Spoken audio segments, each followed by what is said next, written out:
здесь у нас хочет послушать чтение. Ну что ж, хочешь, я расскажу тебе один рассказ, а верить ему или нет, приведет он к чему или нет, решать тебе.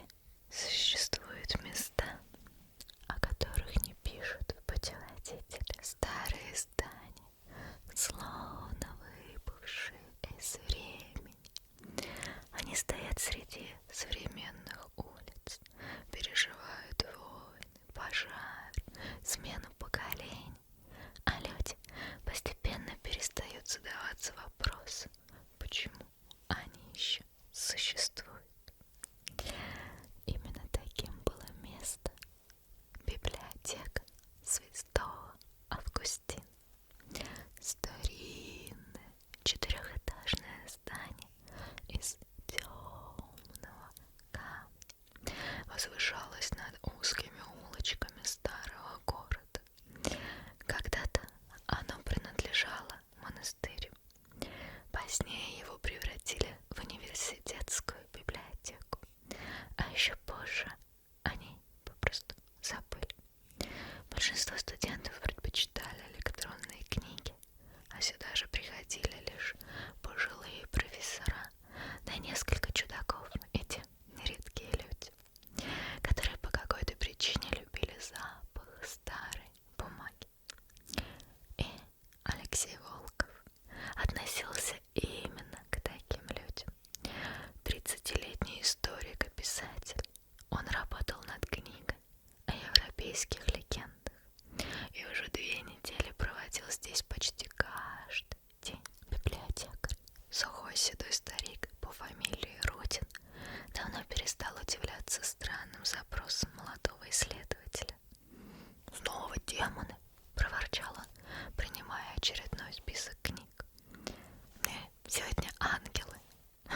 Ну да, а вчера были ведьмы. Ну, для разнообразия. Когда-нибудь ты начнешь писать что-нибудь веселое. Но тогда читатели решат, что это написала не я». Старик хмыкнул. «Ладно, иди. 2-й этаж, секция диалоги. Спасибо. И, Алексей, да, когда закончишь, не задерживайся. Сегодня грозу обещали». К вечеру библиотека опустела. Дождь уже барабанил по высоким окнам, а за стеклом грохотал гром. Где-то вдалеке мигали молнии, часы показывали без 8:45. Алексей уже было собирался уходить, когда заметил странную вещь. На одной из полок между книгами по средневековой философии виднелась. Он нахмурился. За 3 недели работы он проходил здесь сотни раз, но этой щели раньше не было. Подойдя ближе, Алексей осторожно потянул за книгу, и весь шкаф тихо сдвинулся в сторону, а за ним скрывалась узкая деревянная дверь.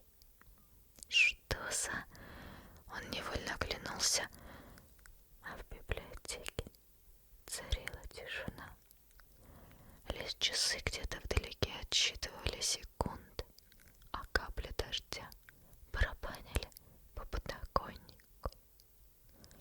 Никаких табличек, никаких замков, только старая дверь и металлическая цифра 8.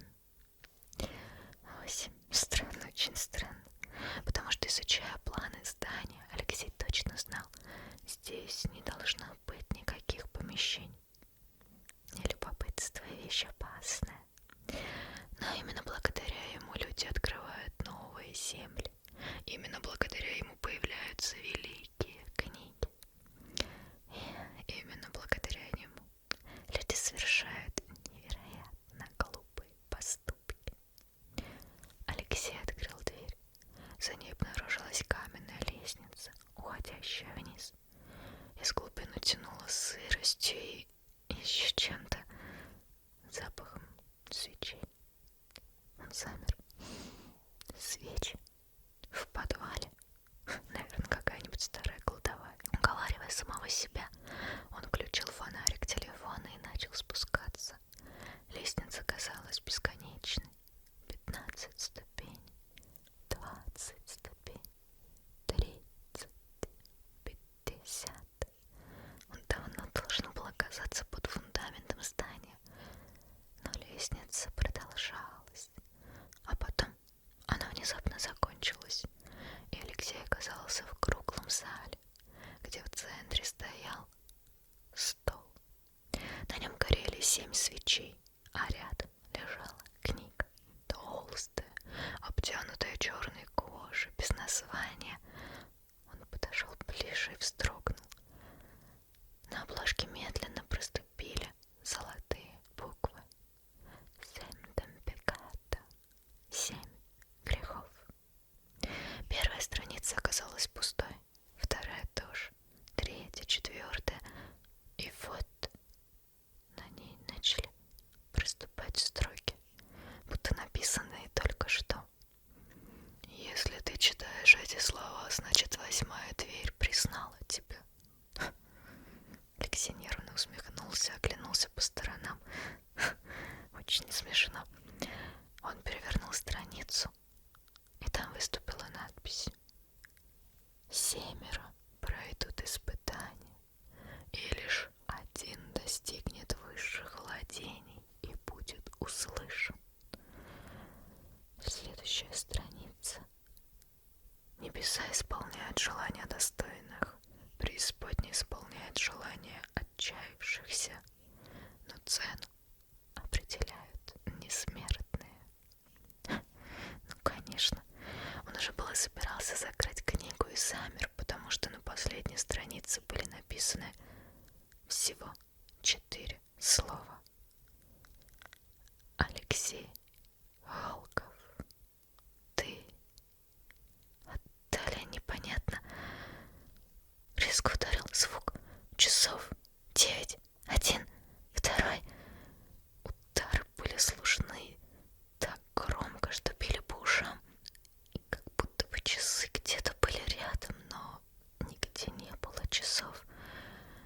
А потом это холодное чувство, как будто бы кто-то стоит сзади. Алексей медленно обернулся. Никого. И все же, как будто бы кто-то здесь был, он чувствовал это. А затем раздался голос. Тихий, тихий шепот. Участник найден. 7 свечей погасли одновременно. И зал погрузился во тьму.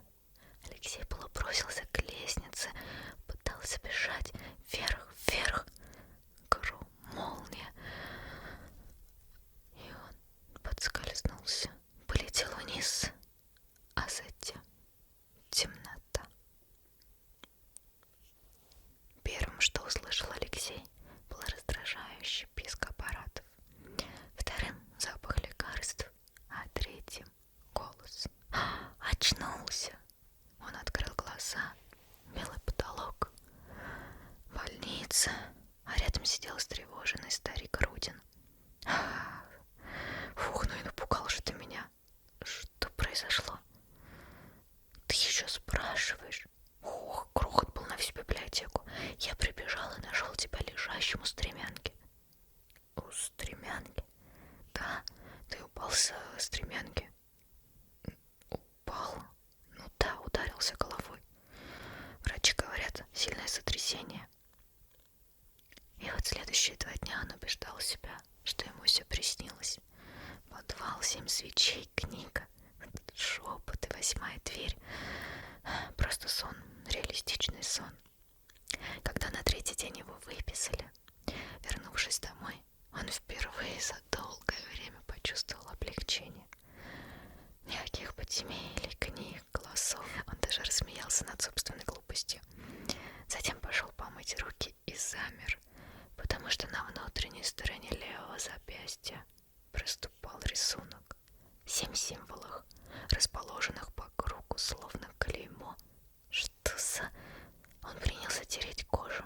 Ничего, рисунок не исчезал. И тогда под символами начали появляться меняться цифры, секунды за секундой, час за часом, медленно, неумолимо. Они как будто бы тикали, тык, тык, тык, тык, тык, тык. И время все уменьшалось, уменьшалось. Он смотрел, не веря собственным глазам. И в этот момент один из 7 символов вспыхнул багровым светом, и появилось слово «гордыня». Что происходит? Он зажмурился, открыл глаза, но тату на его руке все по-прежнему присутствовало с этим странным таймером. И вот он не мог заснуть, долго мучился. Где-то в 3 часа ночи он услышал тук, тук, тук. Звук доносился от окна.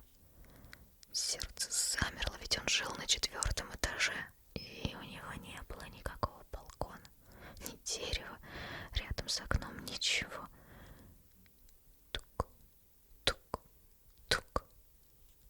Алексей медленно, медленно подошел к шторам и, сам не понимая, зачем отодвинул их. За окном никого не было, лишь отражение комнаты и его самого. Он уже было хотел задвинуть шторы, когда его отражение моргнуло само, и отражение ему улыбнулось, а затем, подняв руку, медленно приложила палец к губам, а потом указала вниз на таймер, где под словом «гордыня» проступила еще одна строчка.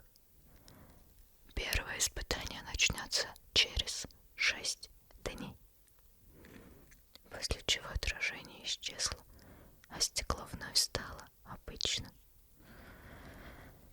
Алексей наутро решил сходить в библиотеку, но дверь с цифрой 8 он так и не нашел, а старик Рудин лишь удивленно поднял на него брови. Какая еще дверь? За шкафом. Мальчик мой, я работаю здесь 40 лет. Не было там никакой двери. Никогда. Алексей было хотел возразить, но заметил нечто странное. На шее старого библиотекаря под воротником выглядывал знакомый символ. 1 из 7. И впервые за все это время старик не улыбался. Он смотрел на Алексея так, словно увидел призрака. Только не говори мне, дед, только не снова